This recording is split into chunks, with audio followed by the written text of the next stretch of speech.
you sure about this? Trusting our fate to a boy we hardly know? The Queen will not approve. Queen doesn't need to know. Well, I don't approve.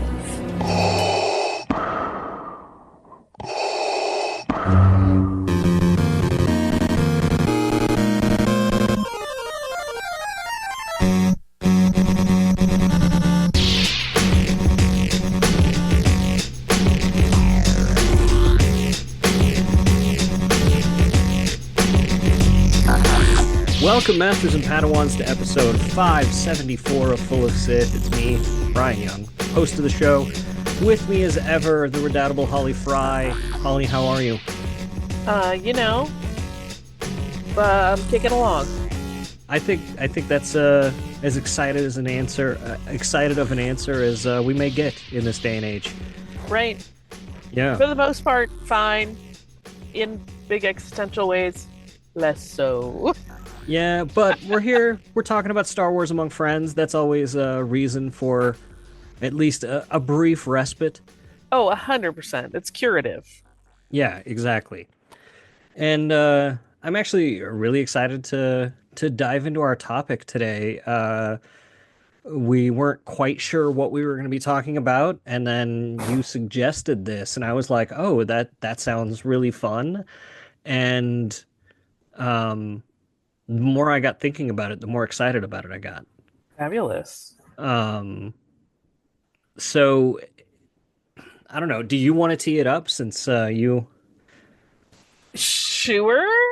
I mean, this is it's something that my beloved and I have been talking about a lot lately for no particular reason. Just the idea that within the context of the stories of the Star Wars universe, there are interesting discussions to be had if, for example, one detail changed here or there, right? Like the pivotal moments that propel along important things that, like, if they played out differently, it would be a very different story. And so I asked you if you would like to talk about some of those.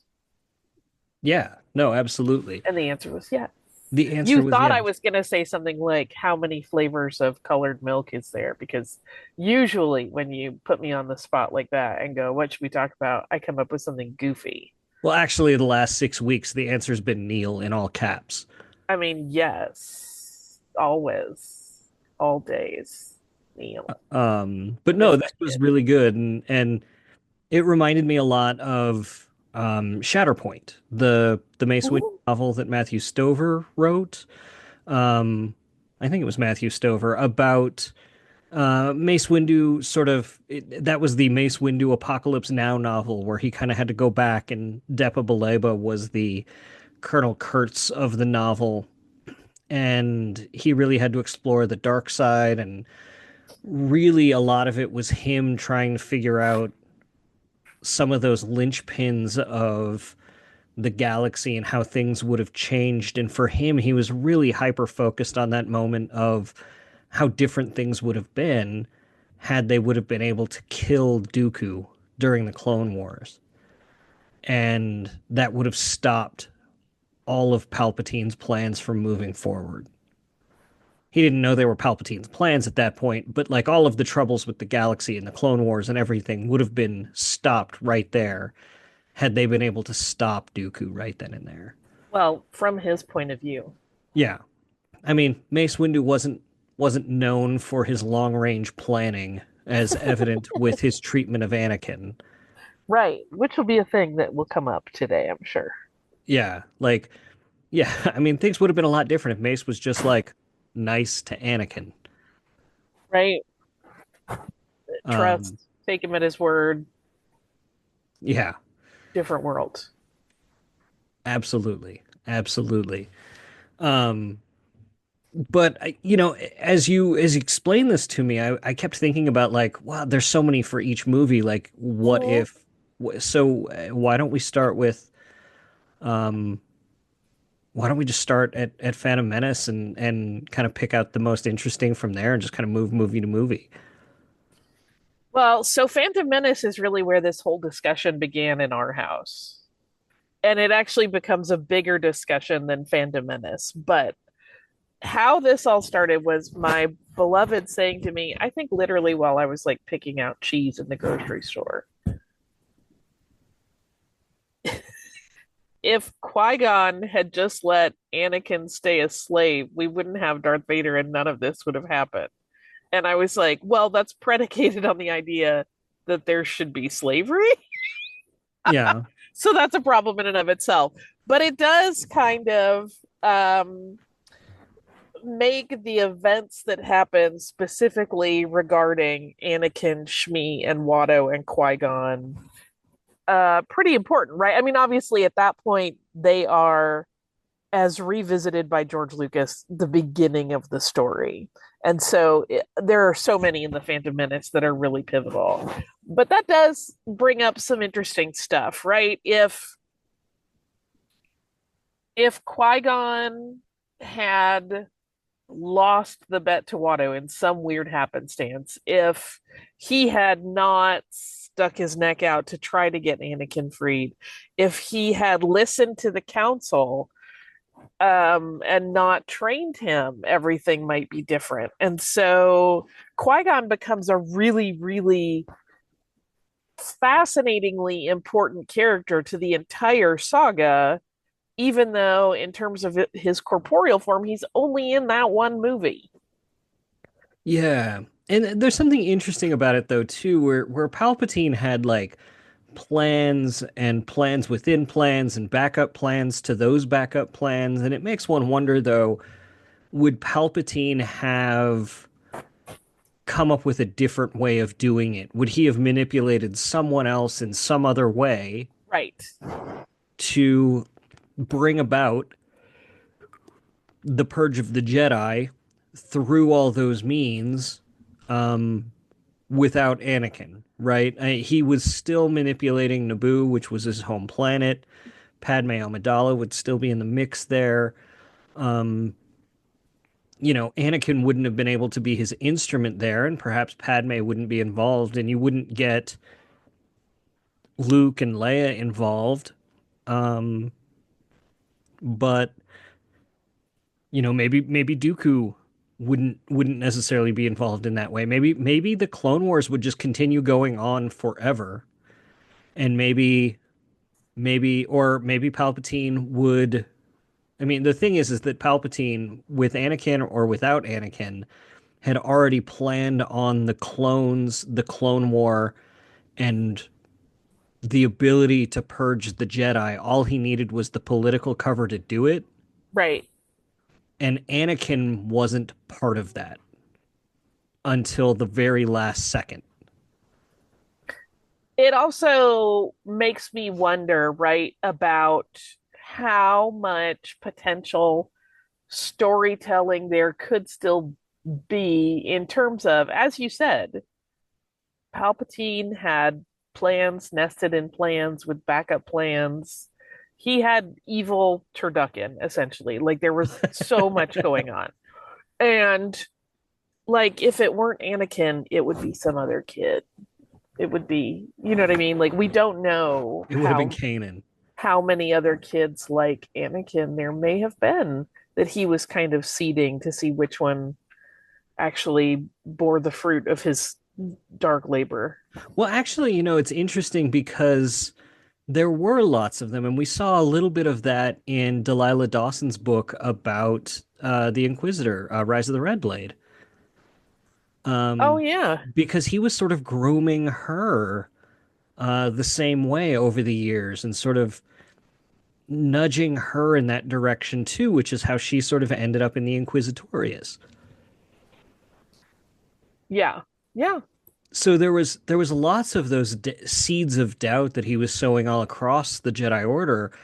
Anakin was just the one that bore the most powerful fruit, partially because of his power in the midichlorians and everything, but there was going to be someone on hand for him to do that with, and if not, he was going to have Dooku around to manufacture. I mean, Palpatine was controlling both sides of the war. He'd be able to manufacture something to put the Jedi in a situation where they would make him look bad Right.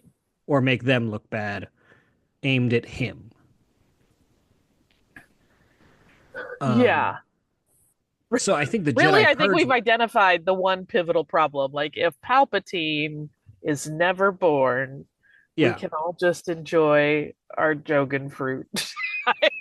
But I mean, then you've got who becomes Darth Plagueis's apprentice at that point, right?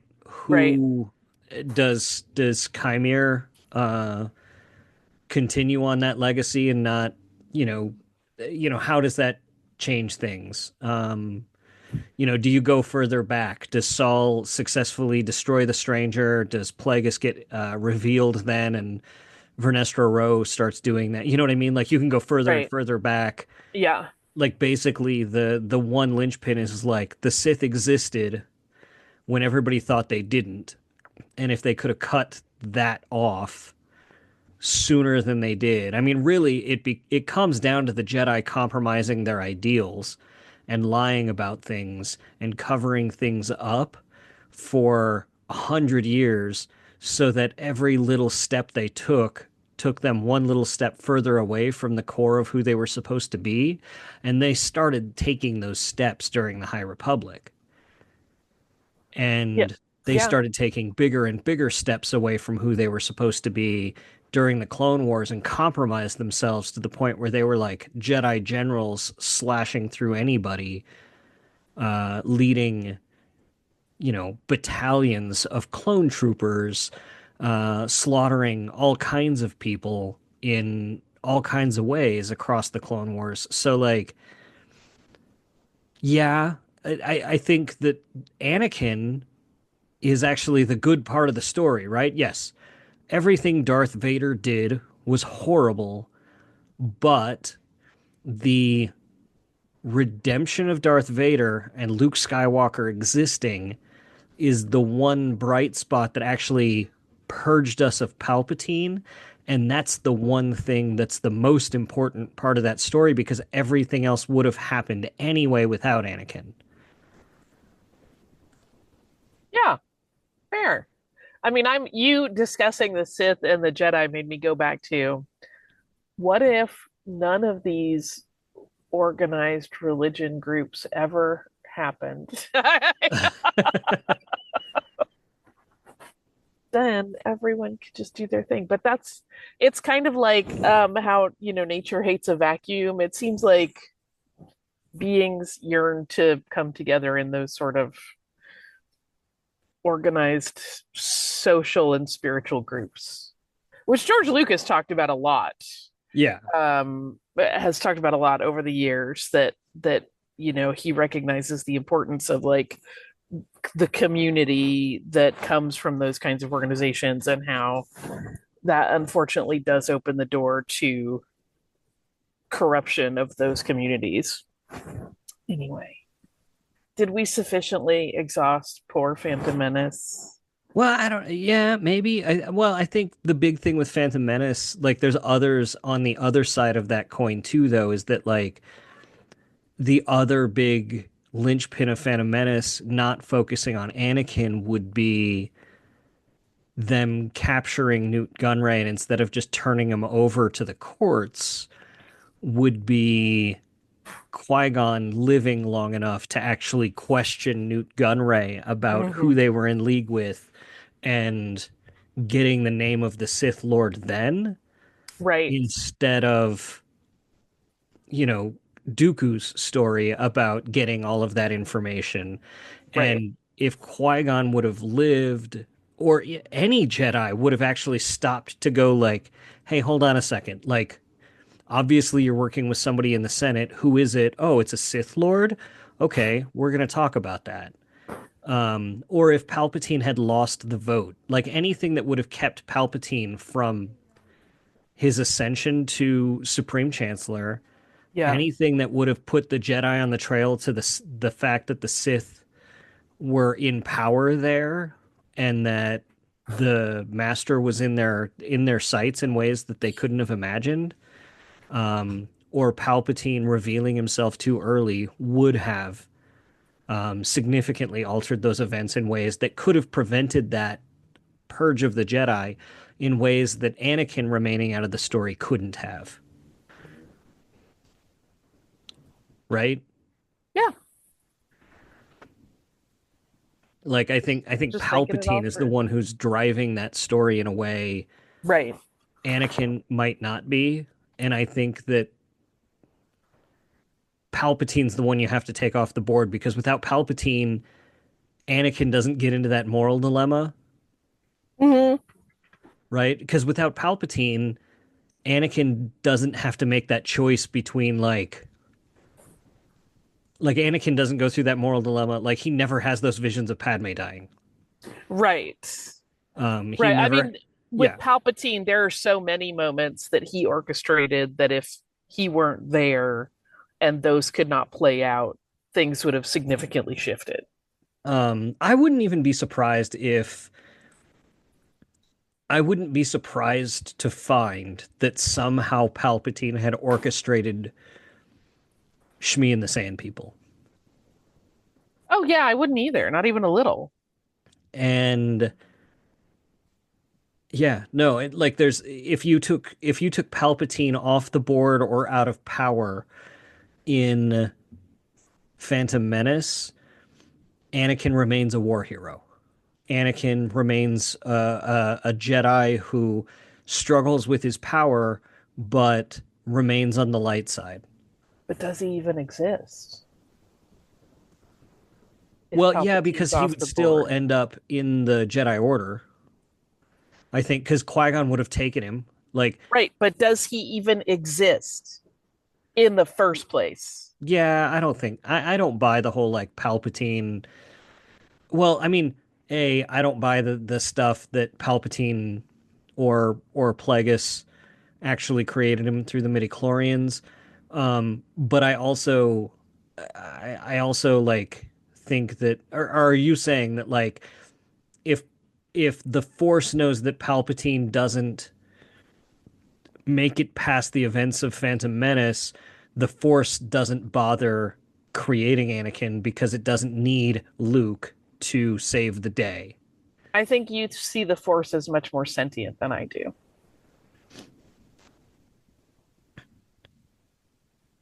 Then what do you mean about Anakin not existing at that Well, I point? just mean like because there have been so many theories about him being an active product of Palpatine's machinations, right? But That but if we we take but that would have happened 8 or 9 years before Phantom Menace. So if we take Palpatine off the board in Phantom Menace,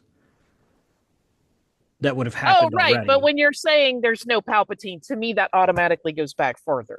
Oh, I'm saying if there's no Palpatine, no Palpatine's ascension to power in Phantom Menace is what I meant. Gotcha. So like if Palpatine doesn't ascend in his power and Obi-Wan gets to train Anakin or Qui-Gon somehow survives and gets to train Anakin whether with the approval of the council or not, I almost think it would be interesting to see Qui-Gon leave the order and go train Anakin on his own and get to be his father figure, right? Yeah. I think that'd be really fascinating and see what those two turn a new Jedi Order into in a really interesting, nurturing place. Do you think it would be that?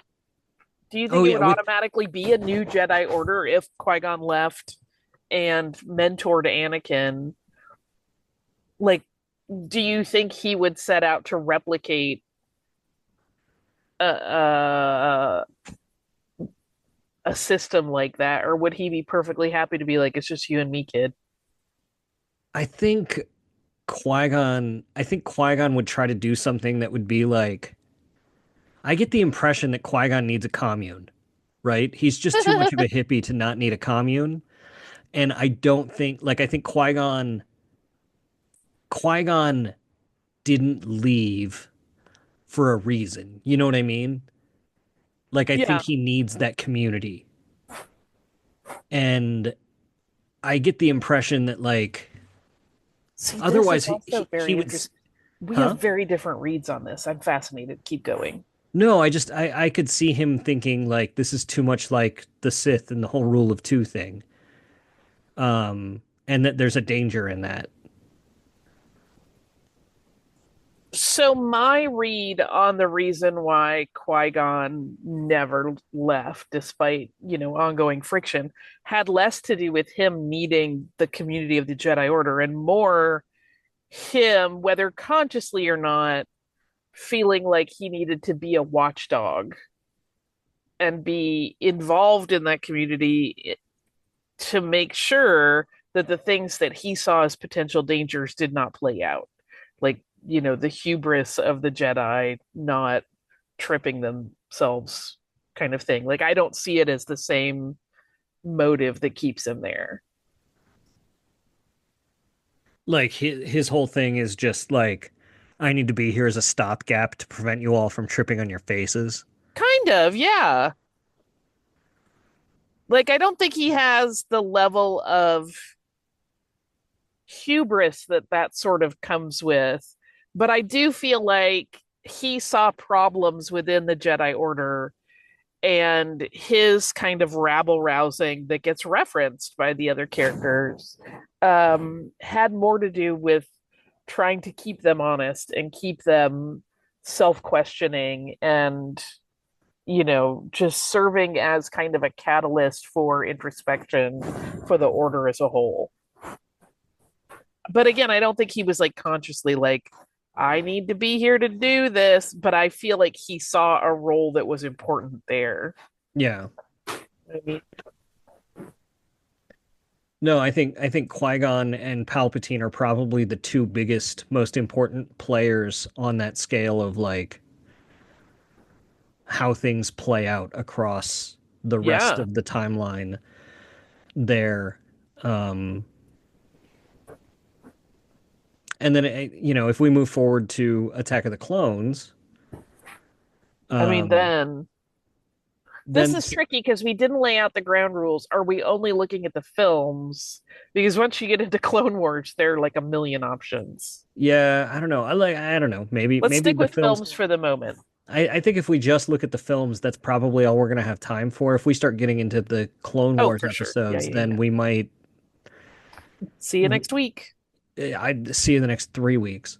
Eh. Um, but like if we go to Attack of the Clones, um, really, I think one of the biggest is that, and I think Mace Windu was probably right. If they would have caught Dooku on Geonosis, that probably would have put a damper on the ability of the Confederation to make war on the separate or on the Republic. Right. It Even would have with kneecapped their plans for sure. Yeah, they wouldn't have broken off because there really wasn't that break off. Like it was just threats. And if they would have captured Dooku at that point after he revealed that he was a Sith, it would have unmasked the plans and people probably would have fallen in line pretty quickly. Yeah.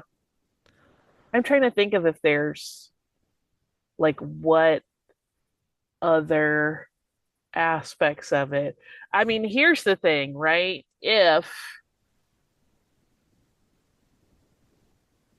Padme and Anakin don't have their romance,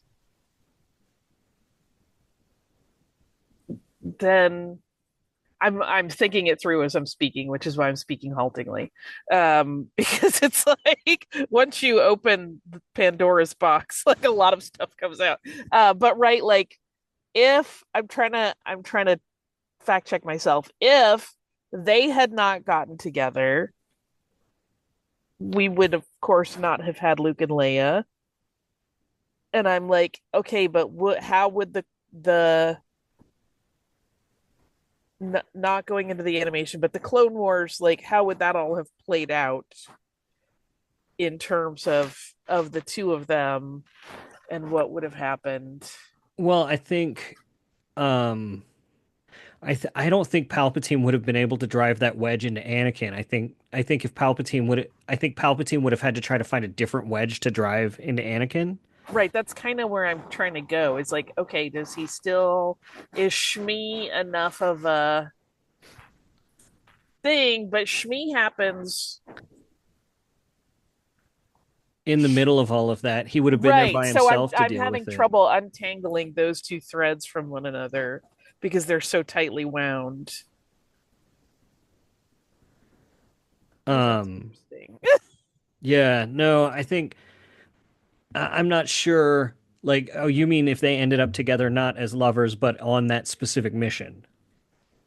Well, no, I mean, like any of it. Like, what if They were still at their border dispute on Ancion, and he had to send different Jedi to protect her and investigate the crime. maybe like any of those possible pathways, right? Um, like He what sends. drives him in the first place? Like, if he has been carrying this torch around for her since he was a little kid, like if that were never the case, he wouldn't have been so insistent about being involved in the investigation of who might be after her. He wouldn't.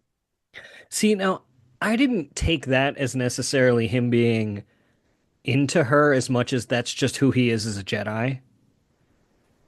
Like, I Yeah, think, but there's that whole like awkward. oh, yeah, no, he is trying to impress her. But I also got the idea that, like, it didn't need to be her. He would have been trying to impress Really? anybody sitting there. Oh, yeah, totally. No, because even when they're in the elevator before they get there, he says to Obi-Wan that he's been thinking about her for all these years. Oh, I know, but like Anakin, like look at the Anakin in the Clone Wars, where he's just like racing into battle, like no matter what. And Obi-Wan is just always just like giving him this sigh. And it felt to me very much like exactly that moment where it's just like, oh, we're totally gonna find these guys. And Obi-Wan's like, hold on a second, like, do we really need to? Like it made me feel like that dynamic where Obi-Wan's like, we're going to do exactly as they said. And he's like, why? That felt like their characters at their core, not just that he was trying to like impress Padme and make her like him. Like, I think that's like 75% of it, but the other 25% is just who he was as a Jedi. Yeah, but I mean I 100% see what you're saying, and I agree that I think he would have still wanted to, at least per Obi-Wan's take on it, overstep their mandate. But I just don't feel like he would have been as adamant about it. Like I think you Yeah. could have talked him off of that ledge and Yeah. been like, no, no, no, no, no. We'll help this investigation in other ways, but we're not sitting here trying to, playing to catch a thief. Like we're fine. I feel like he may have been more willing to bend and compromise in that regard. Yeah. No, that's fair. That's absolutely fair. But he was like, I am gonna hang out with this hot girl I've known since I was 9, and I'm gonna totally protect her. But I mean, could you This imagine how that movie would play out if like the people that got sent were like Luminara and Dooley and Barra Sophie I mean, don't instead? Barris. I'll never forgive. But But this was before Barris's turn. Like maybe if that was the case, Barris never would have turned, that's true. and And there'd never be a problem, and Barris and Padme would be best friends. they would run a kitten shelter together. Yeah.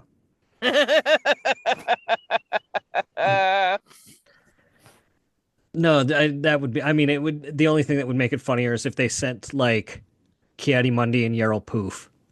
Oh my god, those two. Yeah. The Living Force seriously is such a gift Yeah. that it gave us those two, Oscar and Felix, like just their very jaded, slightly bitchy relationship. I love everything about it. For the younger listeners, Oscar and Felix are the odd couple who were the stars of a really the characters in a really terrific Neil Simon play and movie, also a long-running television series that was on Nick at Night for a long time that was very terrific. It was on Nick at Night. I mean, I remember it from I was original. too young for that. I watched it on Nick at Night, and I watched it a lot because I really loved the Jack Lemmon Walter Matthau movie. Yeah, And the TV show was also really good with Jack Klugman and Tony Randall. Tony Randall. Yeah. Oh, so good. So good. Anyway, but yes, I do. I love their dynamic forever. Um, and they're so crabby with each other. It's so oh, the pettiness is like poetry to me. Um, But no, I think those are the two big ones. Like if Anakin doesn't take off with Padme, you're right. Uh yeah, and they send Yerel Poof to deal with her. Um I just now I can't stop thinking about how that would go. and then if they did capture Dooku and then they found like the Death Star plans on him. Like imagine how much that would change. Like Oh my gosh. he's got the Death Star plans on him and they're like, "Oh, red lightsaber, Death Star plans." This like You're like up to no good, sir. yeah. Um or like what if how I mean like not even changing for the good, but like how differently would things go if Dooku's plea for Obi-Wan to join him would have worked? Because Woo! there's something about Dooku's pitch that actually if you went into Attack of the Clones not knowing that Dooku is a Sith, and here's your master's master saying like You've Qui-Gon been wouldn't have, lied to. yeah, you've been lied to. There's a Sith Lord in the Senate. All of this corruption is bad, and you're looking at the corruption, going like, yeah, it's corrupt. Like you almost want Obi-Wan to join him, and especially since he's being so flattering about it too. It's just like Qui-Gon always spoke very highly of you. Like you're doing the right thing, and the Separatists. The only bad thing that we've seen the Separatists doing is like Dooku going like, yeah, totally. I'll deliver Padme's head to your desk. Just sign the treaty. Um, Which is pretty bad.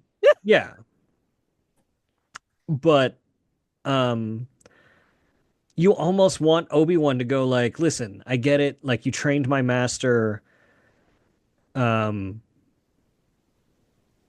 but it, it makes me. I mean, like it actually. I really kind of like the way they've been backfilling Dooku's story, though, where there's been those hints of the dark side, even from Qui-Gon's youth, because it helps make Obi-Wan's reaction to him make a lot more sense in that if they had been since Obi-Wan's youth sort of talking about Dooku, Right. where Qui-Gon might have divulged some of those like moments of darkness he saw in his own master, that it would make Obi-Wan's reaction of like, I'll never join you, Dooku, Right. make a little bit more sense. I mean, other than Obi-Wan's like loyalty to the Republic. Which is also probably part of Qui-Gon's watchdog thing, right? I've Yeah. seen other Jedi go ways that they shouldn't, Yeah. and I'm here to help. I just want to help. We've cracked the code. Um,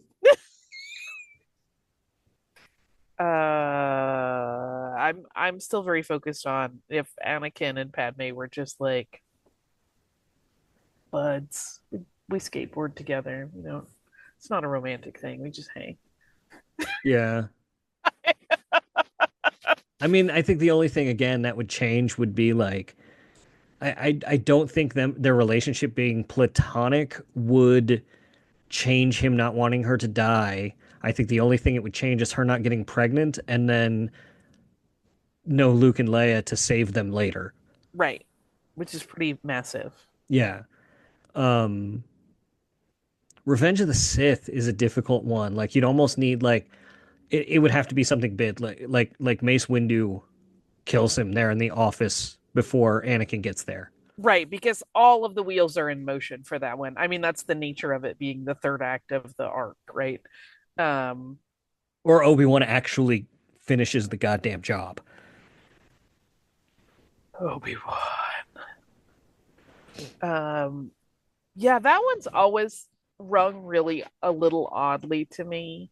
Like I understand, and I it's one of the reasons that I really liked the Obi-Wan series was because it examined that moment for him. But like every time I watch Revenge, at the end when he does the I have the high ground, and then he leaves Anakin just kind of screaming without his limbs, I'm like, that's really messed up. Like, one, you obviously think this person is turned, and I understand that you cannot, in your heart, like, you are struggling with the idea of killing someone who is, as you say, a brother. But then the flip side is, yeah, but you just left him to die in the worst possible way. Well, he did kill all those younglings. Yes. And there's some part of me that like if my literal brother, if I watched video of him murdering a bunch of children,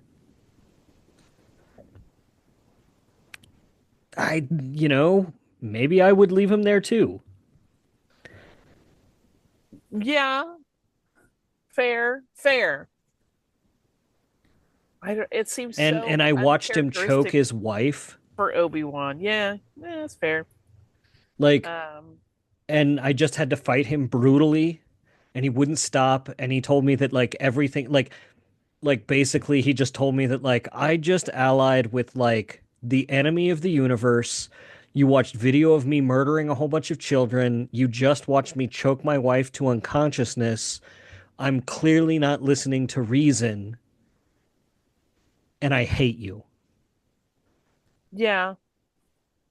Although then it does also still come with the like, shouldn't you make sure the job is done? Yeah. There's Well, I But mean, I it's also like, know that that's part of what makes humans complicated, right? They don't yeah, make the easy decisions. So in that regard, it's more um understandable, I maybe identifiable in terms of its like awkward, guilt-laden, yeah, on one hand, un it's like he un can't do it. unsimplified version, right? Yeah. On one hand, he can't do it. On the other hand, like maybe he doesn't want to. Yeah. Oh, Obi-Wan. Yeah.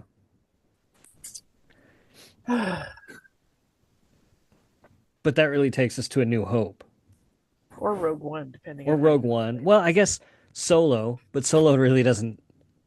Solo doesn't have a lot of galaxy changing stakes, I guess. Yeah, I mean, it has a lot in terms of if you think Han Solo is really the only person that could fulfill the role he ends up having. And that's kind of a matter of personal opinion, I think, right? You mean like how would A New Hope change if they hired Boshek instead of Han? Yeah.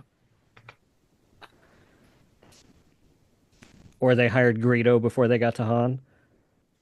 I mean, listen, the most important, this will not shock you in any way, but the most important thing that changes the fate of the galaxy in A New Hope is that Han Solo doesn't understand that Greedo is flirting. And if he just understood that, we could have that sweet baby Rodian forever.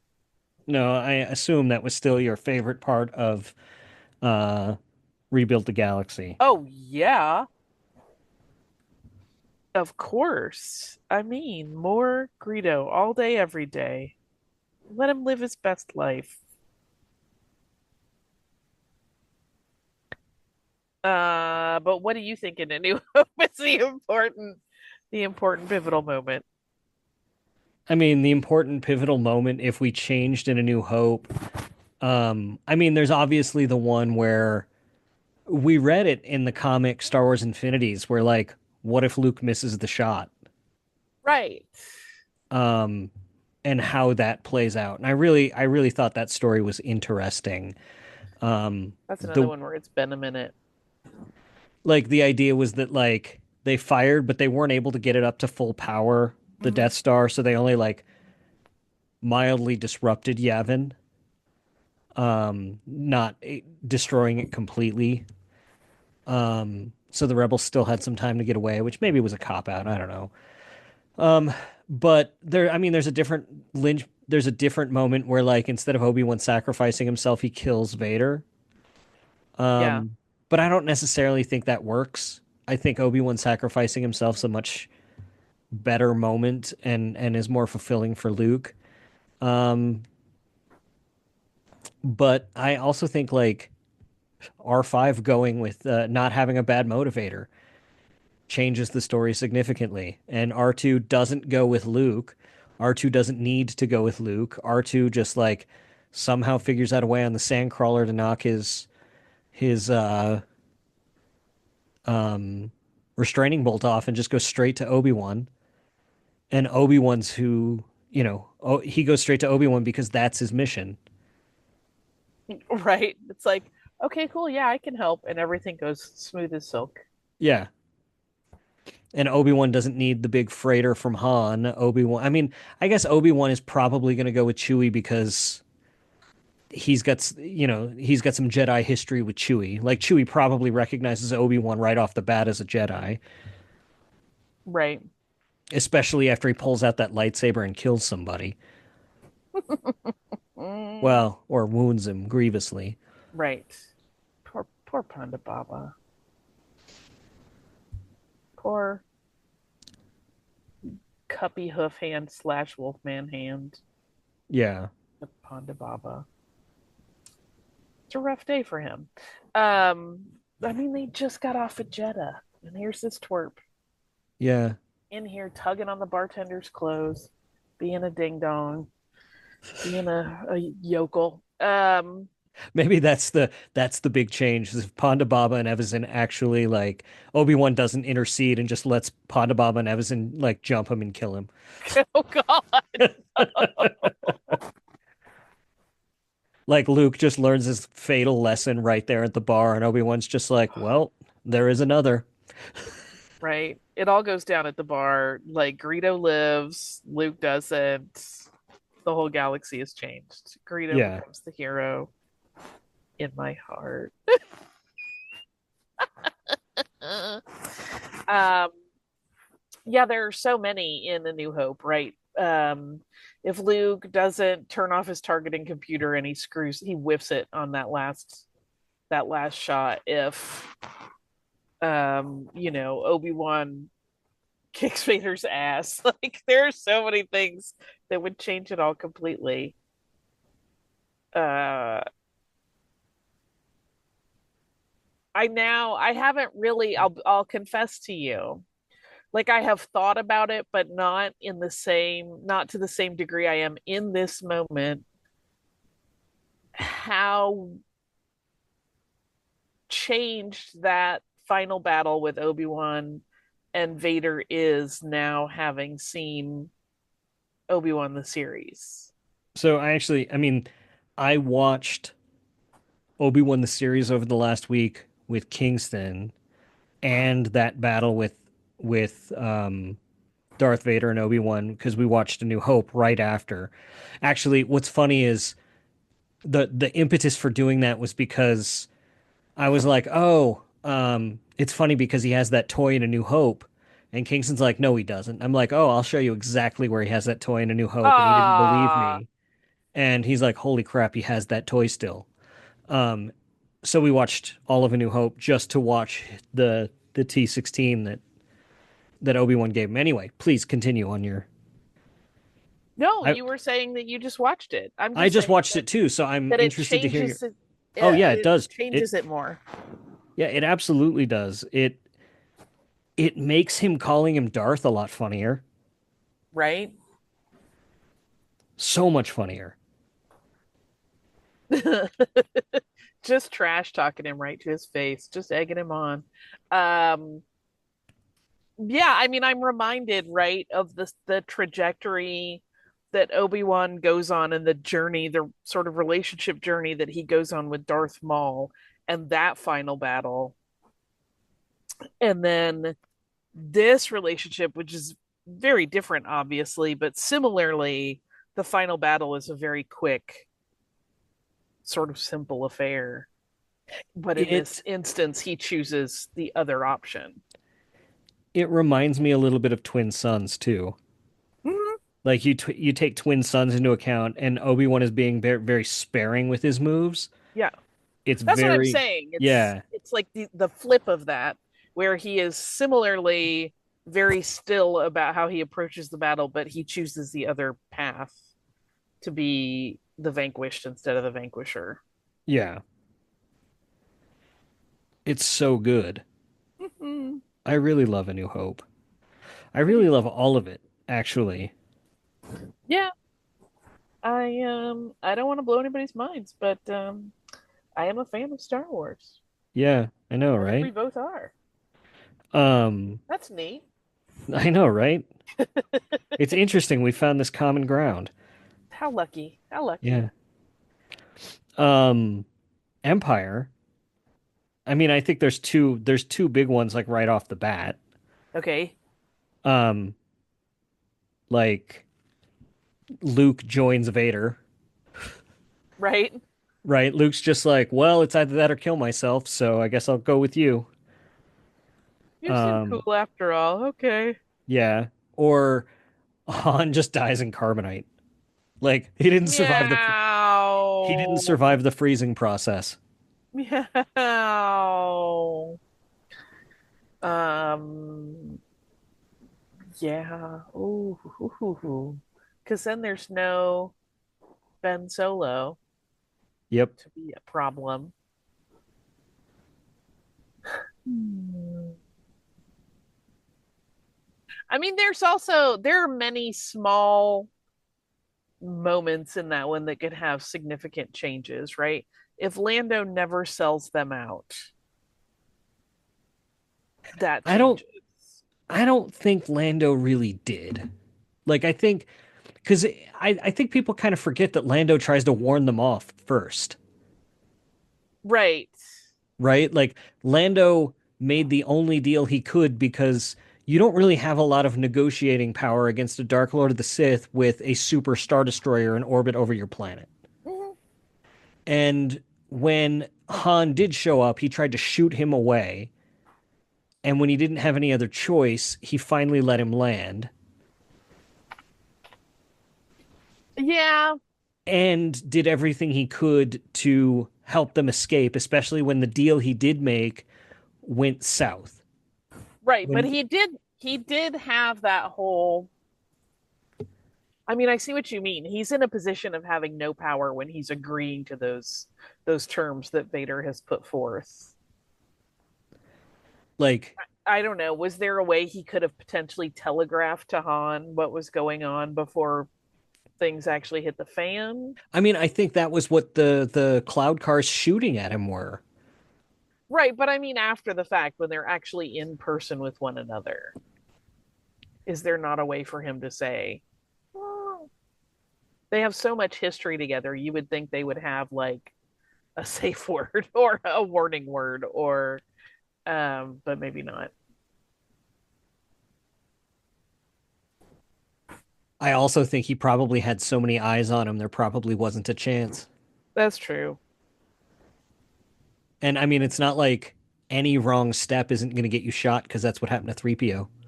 Right. No, Man. I mean, like, I really do think I think Lando gets a bad rap for like, oh, he totally betrayed them. It's like Oh, I would never say that. No. Lando really did do the best he could out of that situation. Yeah. Um see, it all comes down to damn Anakin, Yeah. damn Palpatine. Um And Lando probably knows enough about the Sith, especially with all of his experience with the Sorcerers of Tund, um, that he probably has heard enough rumors about Vader that like if he did anything outward or said anything outward to like betray Vader, Vader could probably just probe his mind for it or something. You know what I mean? Like right. there's every chance that he might think something like that. Right. Right. He is in a very powerless position. And also I love Lando, so I'm never really going to think of him as being the bad guy in any kind of way. So, Yeah. Um, you know what occurs to me is we have been talking and talking, and we're going to hit an hour soon. So maybe we Yeah. just do these two trilogies, Okay. That's which fine. puts us at, Return of the Jedi. yeah. I mean, um, one of the big ones is they don't get the shield generator exploded. Right, obviously. Actually, this was one of my things is like I know it totally affects the sequel trilogy in ways that would have drastically made them differently, but I'm a big believer. I think Harrison Ford was correct in his instincts that Return of the Jedi would have gone over. I think Return of the Jedi is a masterpiece, but I think more people would think that if he would have sacrificed himself setting the charges and having to sacrifice himself at the shield generator. And I still think that would have made an even better movie if he would have had to give his life to blow the shield generator. Oh, right. Um, because there isn't any real sacrifice of any main characters, other than Anakin, right? At the climax of that movie, Hmm. everything else is a happily ever after. And I understand George Lucas going like, this is a fairy tale.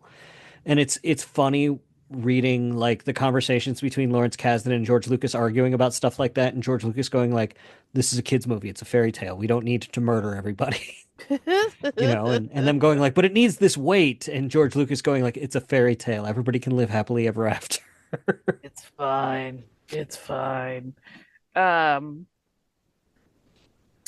yeah, I mean, it's kind of the same thing that we were talking about with um episode three, that because it is the denouement arc, everything's kind of in motion already, and anything that would be pivotal would completely like change all of it, right? I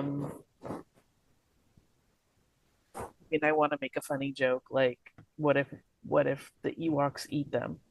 Yeah.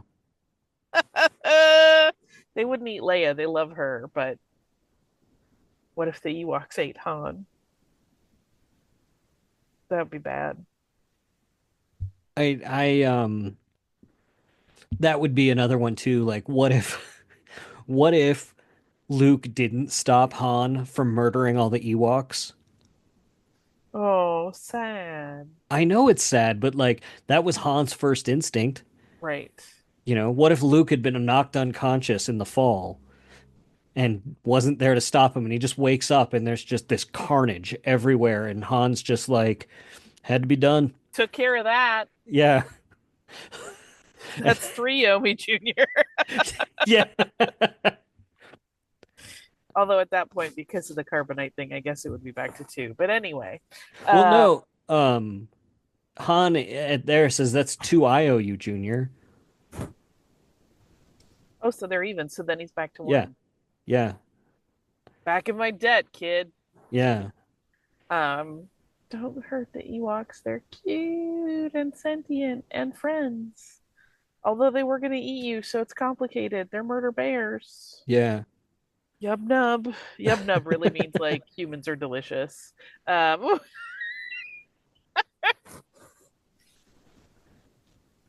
here's a question.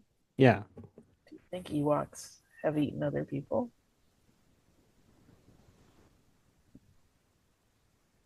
What's the question?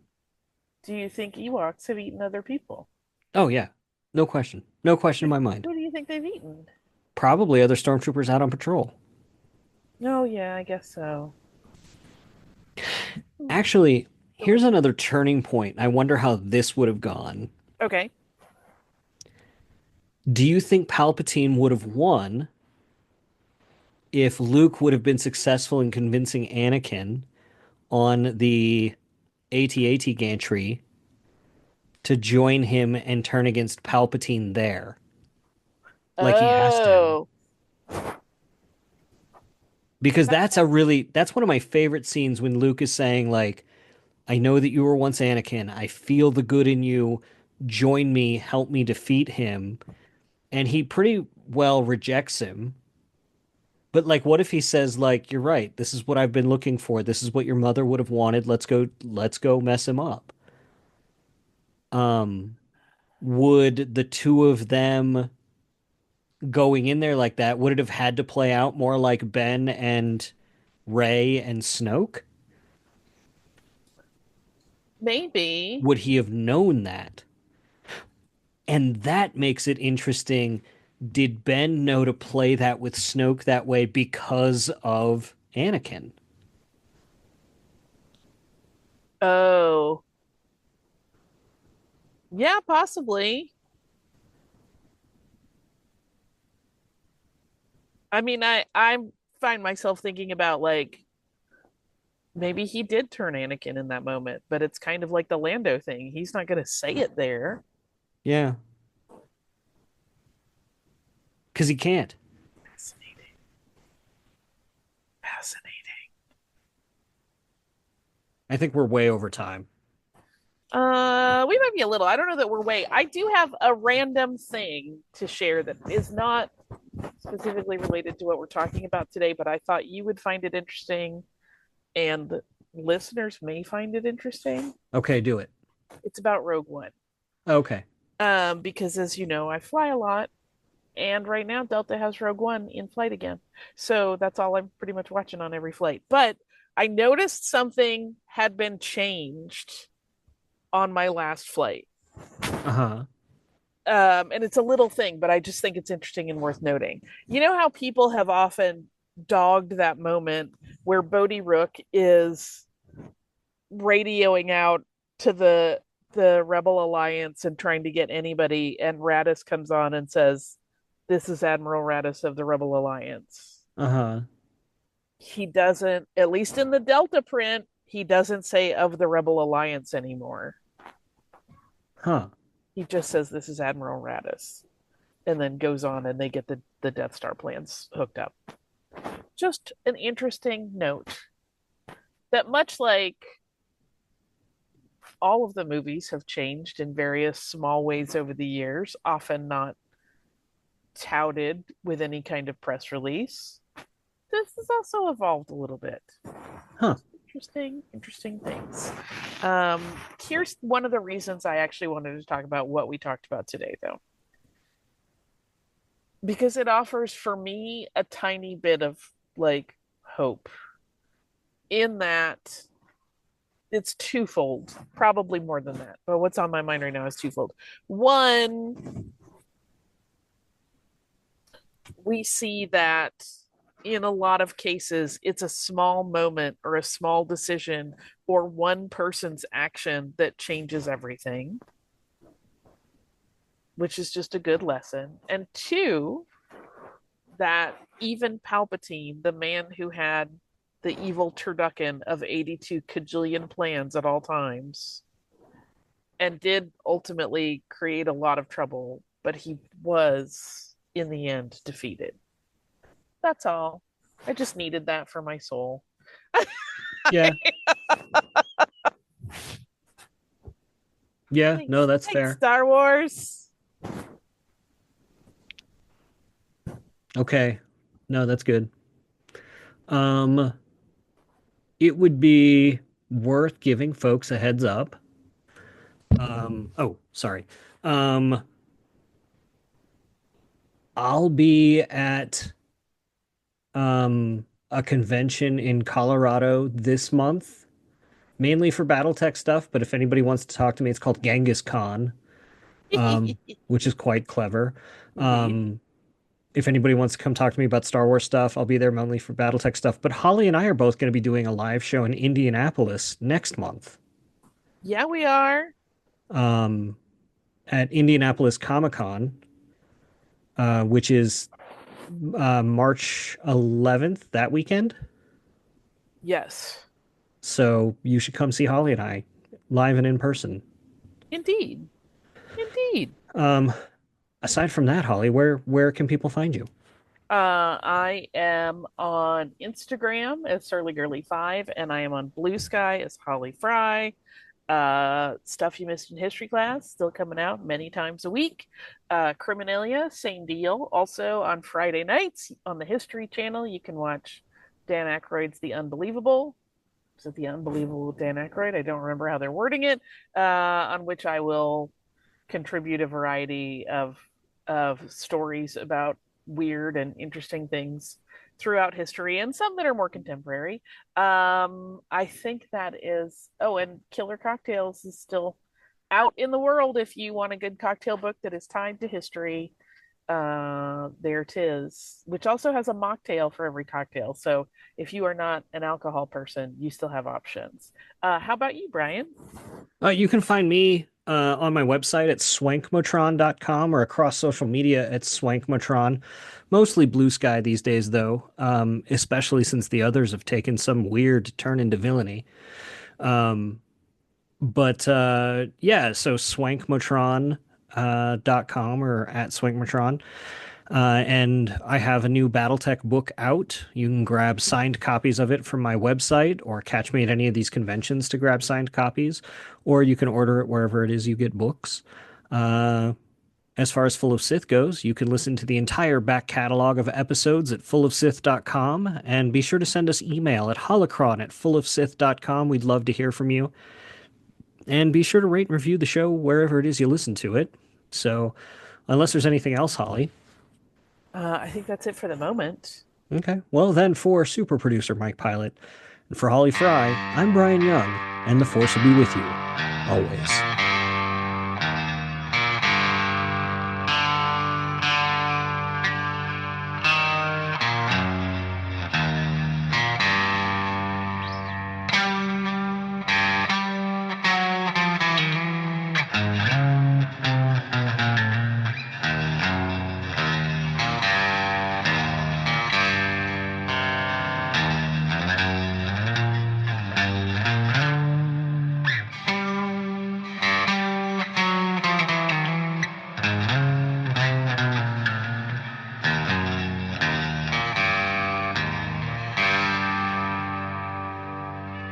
Sir, if you'll not be needing me, I'll close down for a while.